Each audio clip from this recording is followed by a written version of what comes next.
Welcome back, true crime enthusiasts.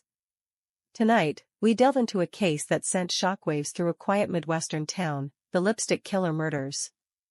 In the idyllic summer of 1966, Kalamazoo, Michigan, became a stage for terror.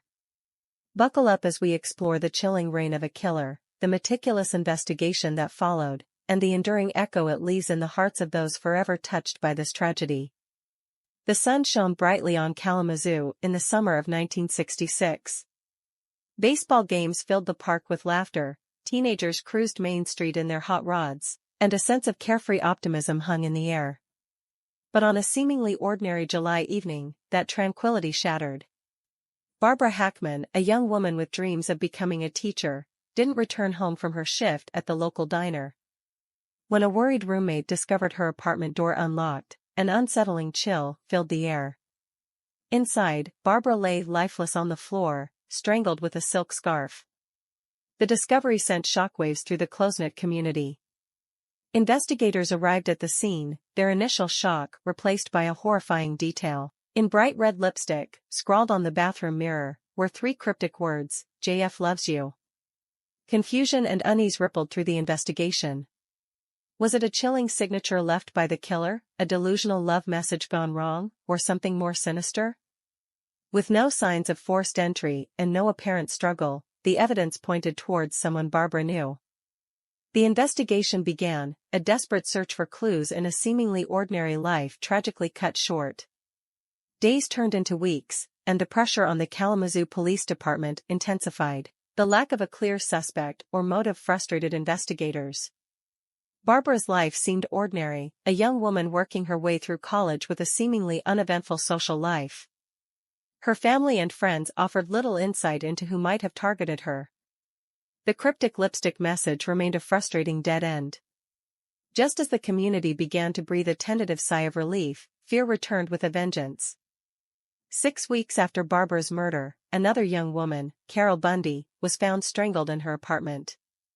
The similarities were undeniable, both young women, attacked in their homes, and both strangled with a ligature. Additionally, on Carol's mirror, a chilling message, once again scrawled in red lipstick, BBTK. Panic gripped Kalamazoo. Parents kept their daughters close, fear replacing the once familiar sense of security. The media dubbed the killer the Lipstick Killer, a nickname that sent shivers down the spine of every woman in the city. The task force, formed after Barbara's murder, went into overdrive. The pressure to catch the killer before he struck again. The lipstick messages remained the investigation's sole focus. Forensic analysis revealed the lipstick was a common drugstore brand, offering little in terms of narrowing down a suspect pool. The task force delved into Barbara and Carol's social circles, searching for any connection, any hint of a potential link between the victims or a common predator. Days turned into weeks, and the frustration mounted. A glimmer of hope emerged in the form of a witness who came forward with a harrowing tale. A young woman, walking home from work late one night, recounted a similar encounter with a man fitting the general description of the suspect. He had approached her, attempting to lure her into his car. The woman, suspicious, managed to escape. This new lead was a lifeline for the investigation. A composite sketch was created based on the witness's description, distributed widely throughout the city. It wasn't long before a tip led detectives to Ronald Guy Hinckley. Hinckley, with a transient lifestyle and a string of petty theft convictions, fit the profile. He was brought in for questioning. The detectives immediately noticed a nervous demeanor and a defensiveness that raised red flags. A routine search of his belongings yielded a crucial piece of evidence, a tube of red lipstick, the same brand used in the lipstick messages. This discovery was a significant breakthrough, but not enough to secure a conviction. With Hinckley in custody, investigators delved deeper. A psychological evaluation painted a disturbing picture. Hinckley exhibited classic signs of antisocial personality disorder, a history of violence against women, and a fascination with control and domination. The report detailed a series of increasingly violent incidents, culminating in a chilling assessment. Hinckley posed a significant threat to society. However, without a confession or concrete forensic evidence tying him directly to the crime scenes, the case against Hinckley remained circumstantial. News of Hinckley's arrest sparked a heated debate within Kalamazoo. While some residents felt a sense of relief at a potential suspect being apprehended, others questioned the lack of definitive evidence. The media frenzy intensified, scrutinizing every detail of the case and Hinckley's background. The lipstick killer case became a national obsession, a stark reminder of the vulnerability lurking beneath the surface of seemingly safe communities. The fall of 1967 saw the commencement of the trial of Ronald Guy Hinckley. The prosecution, led by a determined and passionate district attorney, meticulously presented their case. The witness who escaped Hinckley's advances offered a chilling first-hand account of his predatory behavior. The recovered lipstick was presented as a key piece of evidence, a tangible link between Hinckley and the crime scene. The defense countered, arguing that the circumstantial evidence was weak and the lipstick could have been obtained by Hinckley through any number of means.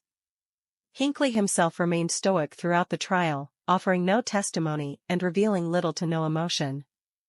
The jury deliberated for days, the tension in Kalamazoo palpable. Finally, after a tense wait, the verdict came in. Ronald Guy Hinckley was found guilty of the murders of Barbara Hackmann and Carol Bundy. A collective sigh of relief swept through Kalamazoo. The city, haunted by fear for over a year, could finally begin to heal. Hinckley was sentenced to life in prison, ensuring he would never pose a threat to another woman again. The lipstick killer case left an indelible mark on Kalamazoo. It highlighted the importance of meticulous investigation, the power of witness testimony, and the complexities of building a strong case based on circumstantial evidence. Today, advancements in forensic technology like DNA analysis might offer a more definitive resolution in similar situations. However, the case also serves as a reminder of the human cost of such tragedies. Barbara Hackmann and Carol Bundy were more than just victims in a sensationalized crime story. They were young women with dreams, aspirations, and loved ones who mourned them dearly. Barbara, a bright college student with a passion for literature, was robbed of a life filled with potential. Carol, a kind and hardworking waitress, was described by friends as always having a smile on her face. Their stories deserve to be told, not just as footnotes in a crime narrative, but as a reminder of the lives tragically cut short. The families of Barbara and Carol endured unimaginable pain. We spoke with Barbara's sister, who described the emptiness that settled over their family after her death. Carol's best friend shared the fear and paranoia that gripped the community, forever altering their sense of security. Their stories highlight the ripple effect of violent crime, the emotional scars that extend far beyond the victims themselves. While the focus often falls on the perpetrator, it's important to acknowledge the tireless efforts of those who sought justice. We spoke with retired members of the Kalamazoo Police Department who dedicated countless hours to the investigation. Their unwavering commitment and meticulous work ultimately played a crucial role in bringing Hinckley to trial.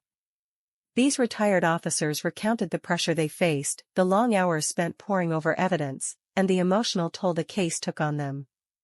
Yet, their dedication to the victims and the pursuit of justice never wavered.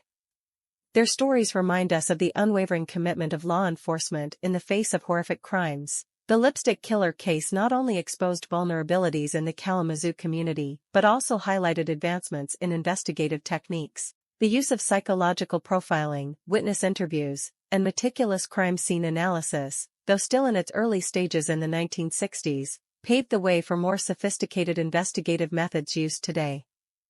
The case also sparked conversations about women's safety. Self-defense classes became more prevalent, and communities implemented increased lighting in public spaces. While the fear instilled by the lipstick killer could never be fully erased, these changes reflected a newfound awareness and a commitment to creating a safer environment. Today, Kalamazoo is a vibrant city that thrives on a strong sense of community. However, the memory of the lipstick killer lingers. A memorial dedicated to Barbara and Carol stands as a reminder of their lives and the violence that forever changed their town. We spoke with a local resident who, as a child during the time of the murders, remembers the fear that gripped the community. Yet, she also speaks of the resilience of Kalamazoo, a city that came together in the face of tragedy. Despite the conviction, lingering questions remain. Did Hinckley act alone? Were there other victims who never came forward? The cryptic lipstick messages, forever etched in red, continue to hold an unsettling ambiguity. Perhaps they were a twisted attempt to confuse investigators, or maybe they held a deeper, uncracked meaning known only to Hinckley himself. The story of the lipstick killer serves as a chilling reminder of the fragility of life and the enduring power of the human spirit. It's a case that continues to resonate, a testament to the importance of vigilance, the strength of community, and the constant quest for justice. The lipstick killer case may be closed, but the echoes of that summer in Kalamazoo continue to be felt. It serves as a reminder to cherish our loved ones, to stay vigilant in our communities, and to never give up the fight for justice. Thank you for joining us on this journey into the case of the lipstick killer. If you or someone you know has been affected by violence, please visit the resources listed in the video description below. Until next time, stay safe.